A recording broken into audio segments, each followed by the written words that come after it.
over the course of 65 years with pilots, what were the milestones for the company?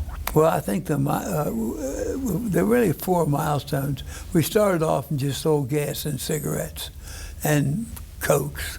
We had a little machine rotating thing, and you just picked the Coke out and paid for it. It wasn't a thing where you put money in and it came out. And we did that for a while, and we started in 58. By about 70, about 10 years, we realized this won't work. We have to pay too much for the land, so we started to become a convenience store company. It's funny, we started selling beer at some locations, and we were building a location down in Anderson, Alabama. And I was going to Birmingham after that, and the guy's building a location. I said, how long will it take me to get to Birmingham? And the guy said, 2 beers. I thought, maybe this will pay for us to sell beer. So we started beer and cigarettes, and then we got to a full-scale convenience store business. And it was funny, about that time, Jimmy came to work for us. We had a really good location, Alcoa Highway. When they did all the work out there, they'd taken it. But, and we had sold beer out there because Blount County was dry and all the boaters and everything, and it done well selling beer. So I said, we ought to tear it down and build our first ground-up convenience store. We take a lot of locations, remodel them, but not. And he just come to work, and I said, well, how do we do it? And I said, well, I don't know. And I said, why don't you figure it out? So he figured it out, and that's when I knew Jimmy was going to be fine. So we got in the convenience store business, and that was the middle 70s. And then in 81, we got in the travel center. Well, it wasn't really a travel center, it was a fuel center. A friend of ours with Marathon Salesman asked me, said, do you know a guy named Kenny Pritchard? I said, oh, he's an Amoco jobber down in Jackson.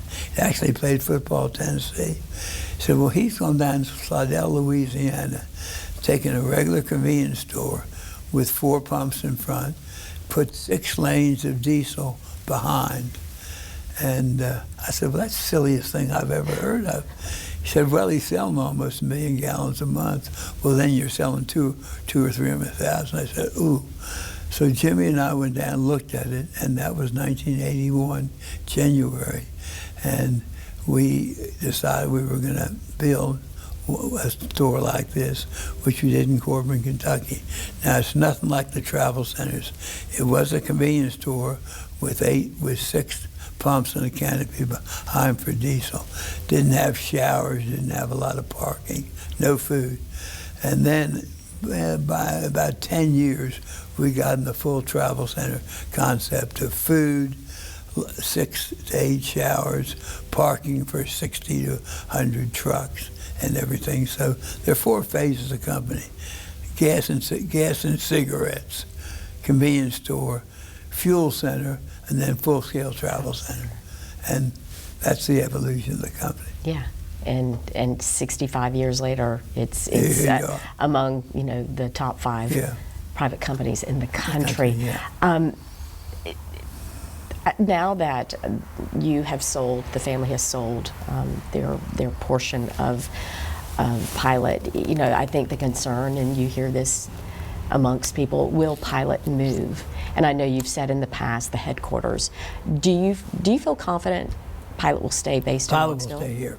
Berkshire Hathaway has assured us that. All the people are here. We have that big office. Pilot's going to stay here.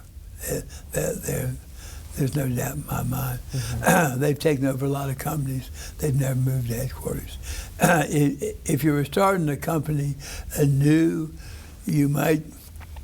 It's pretty much, if you look at the map, it's pretty much the center of where we operate, and it's people. This is a great place to live and raise your family, and we bring people in here kicking and screaming, and then after 5 years, hey, would you move back to so-and-so? Oh, my wife would leave me. So this is such a great place that Pilot will stay here.